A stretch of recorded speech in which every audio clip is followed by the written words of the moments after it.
my name is Federico Bueno and I'm going to be presenting vitamin B12 deficiency in the elderly population. So first of all, I wanted to show you the structure of vitamin B12. So as you can see on the top, it has a cobalt group that's the group that forms the cobalamin. So the whole compound is called alpha 5,6-dimethylbenzyl midazoyl cobamine cyanide. So what are the functions of vitamin B12? It has two essential functions. First of all, it's a methionine synthase and it works as a cofactor for enzymes. So here I have the pathway of the conversion of 5-methyl tetrahydrofolate to tetrahydrofolate, and for this process the methionine synthase is necessary. The methionine synthase along with the vitamin B12 are also able to form from homocysteine to methionine. Without vitamin B12, this process wouldn't be possible. The other function is the L-methylmalonyl coenzyme A mutase that also requires this vitamin. Here is the process of how from methylmalonyl CoA succinyl CoA is formed. This is a process of the TCA cycle for the oxidation of hydrogens. So as you see right here, methylmalonyl CoA mutase is the enzyme. It requires vitamin B12. So if you think about it, if you have a deficiency in this vitamin, these two processes that I just spoke about won't be possible, and it will be affect the population group, in this case the elderly population. So absorption, metabolism, storage, and excretion of the vitamin B12. So absorption, it occurs at the distal half of the ileum of your small intestine. What occurs with the intrinsic factor is that whenever the elderly population is deficient on this on B12, is because of the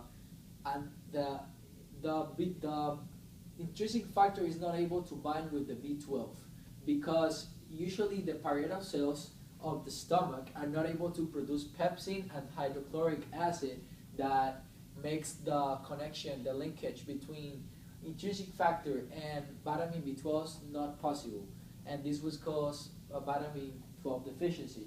Also, when there are large quantities of vitamin B12, the ileum can absorb the vitamin as passive diffusion. Whenever you have higher concentration of dosage of vitamin B12, the body would decrease the fractional absorption, meaning that if you have a large amount, you might actually increase the number of the amount of vitamin B12, but the portion, the percentage will be lower. So for this process to occur, there's some vitamin proteins, in this case TC1, TC2, and TC3. These help in the absorption of the B12 vitamin.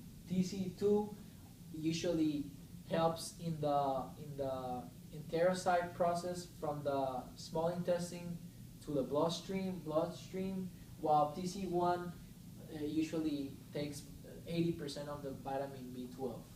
The storage occurs mainly in the liver, and overall in the whole body, a normal person stores 2 to 3.5 milligrams of B12.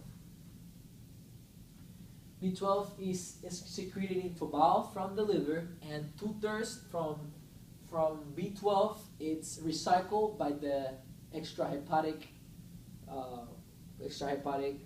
recycle system. Also, how does vitamin B12 gets excreted? It gets excreted mainly in feces, but when you have large amounts of B12, it also gets excreted by the urine and also on the skin as sweat and other kind of body secretions. So how much of vitamin B12 to take? A normal adult greater than 19 years old should take a 2.5 micrograms of vitamin vitamin B12.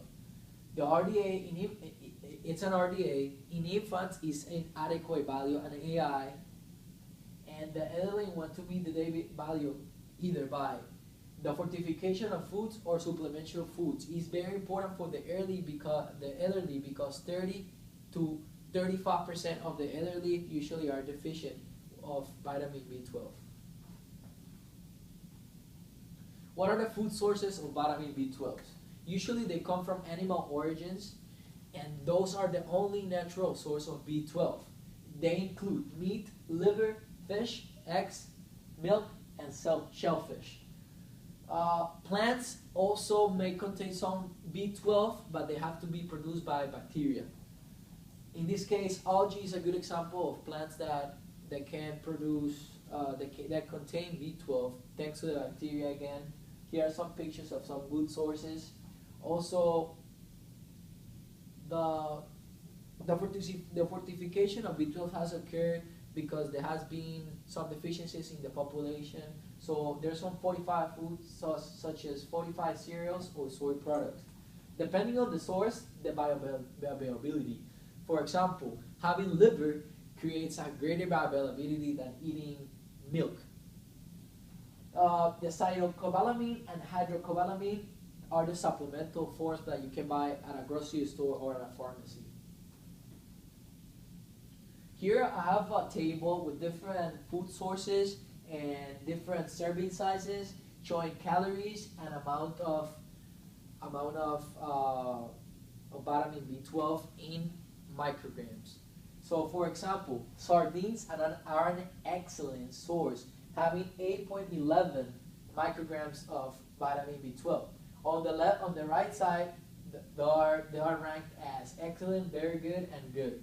So top being the higher amount of vitamin B12 and the lowest over here. As you could see, most of the foods come from animal origins. The only one that on this list that is not an animal origin is mushrooms, that is a fungus.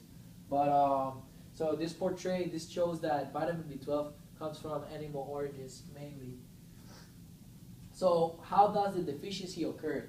So the deficiency in vitamin B12 is called pernicious anemia, type A gastric atrophy. So it's the end stage of autoimmunogastritis, and it's an impairment, causes an impairment of the intrinsic factor production.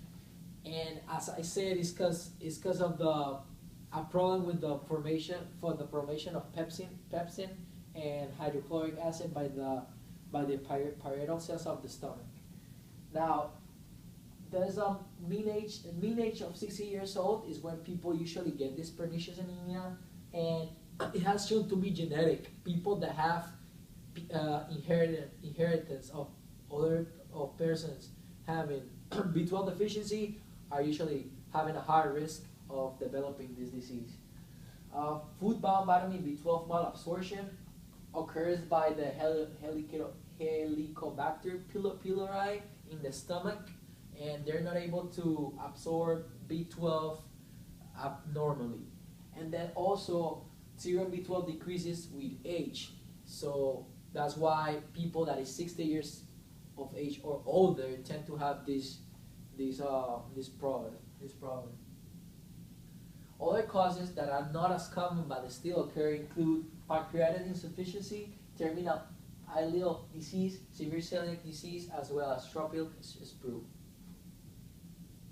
So clinical findings. What are the symptoms, signs and symptoms of this disease? They include neurological effects such as neuropathy, that is the damage of the neurons. It also includes myelopathy, that is problems related to the spinal cord. Hematologic effects includes megaloblastic anemia, that is the enlargement of the red blood cells. Also includes gastrointestinal effects such as sore tongue, stomatitis, that is inflammation of the mouth, appetite loss, and diarrhea. Other symptoms of gastrointestinal effects are other symptoms as well. So how do you diagnose vitamin 12 deficiency?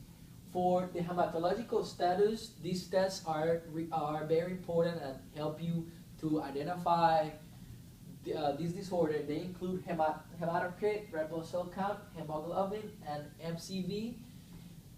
These tests alone are not able to identify and diagnose the disease. They have to be along with other types of examinations. Low serum or plasma B12, less than 120 pg over ml. It's a good source for diagnosis. Also, if a person have high levels of methylmalonic acid, it's also greater than 271 nanomoles per liter. It also shows that a person has a B12 deficiency. Also, serum homocysteine and holotranscobalamin second are also parameters to determine the diagnosis of B12 deficiency. So what are the treatments? Depending on what type of disorder or problem that person have, different therapy would be used. So for example, if a person has the Helicobacter pylori, you would use an antibiotic for the stoppage of bacterial growth. Also, treatment of the terminal ileal disease would be used, eradication of the parasite infection. If a person has pernicious anemia, this is the usual treatment that is used in intramuscular injection of 100 to 2,000 micrograms of cyaobalamine each month. But if the person doesn't want to use this parental therapy, they can use 1 milligram oral dose every day. So I have a study, it's called Folate and Vitamin B12 Status in Relation to Anemia, Macrocystosis, and Cognitive Impairment in Older Americans in the Age of Folic Acid Fortification.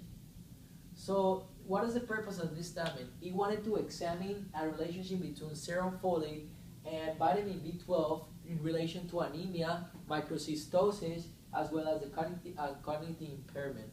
So the study, what did the study find out and how this study was made? The study had interviewers that participated, that interviewed people at home, and then they took an examination center.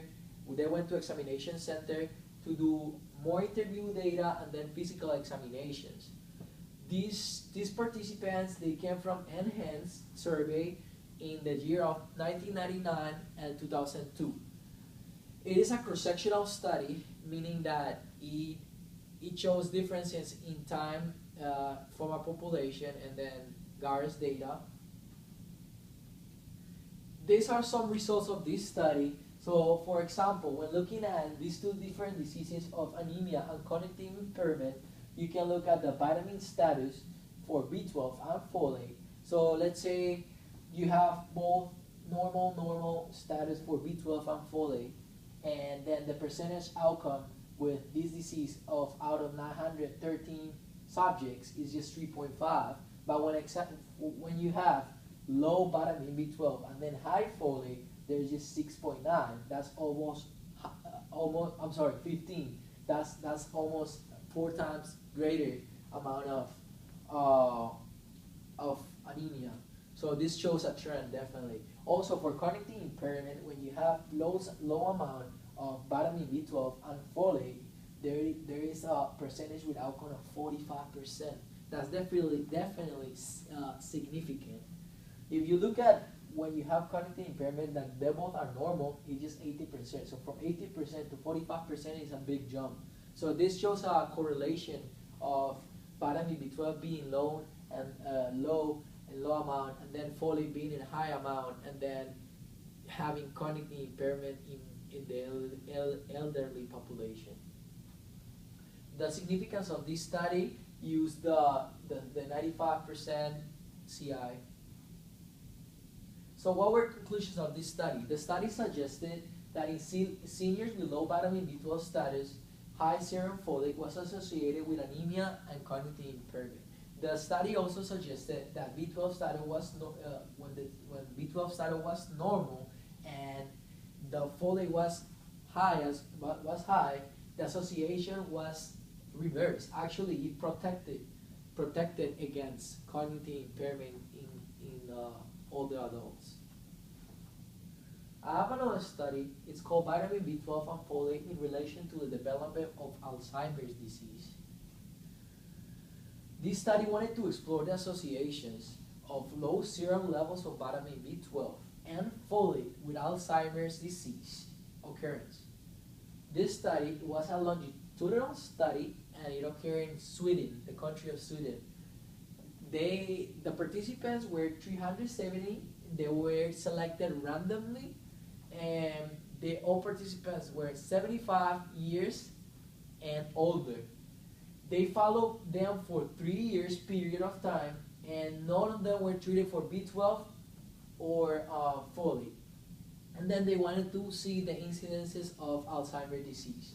They used the DSM-3 criteria for this disease. So when looking at the results, you can see that the different levels of vitamin B12 and folate. So let's look at the first value over here. So whenever B12 is less than 150 pmol per liter, meaning that it's in a low amount, and then folate is in a high amount, the number of, so first of all, the numbers on the left are the incident cases, and the numbers on the right are the relative risk. So you have 14 incident cases versus 46 relative risk. But now when both of them are low, now you have 27 cases compared to 34 cases. So that is a higher amount in Alzheimer's disease. When comparing with dementia, as when looking at low amount of B12 and a high amount of folate, you have 15 cases. But when you look at both of the vitamins being low, you have double cases. So that's very impactful, definitely. So what were the conclusions of this study? The study concluded that the correlation between B12 and folate may be involved in the development of Alzheimer's. More studies and more research must be done in order to make a conclusive result, but this study definitely shows a trend. However, this association was only found when both medicines were taken into account. Well, thank you so much for listening to me. You'll have any questions? Here are my references.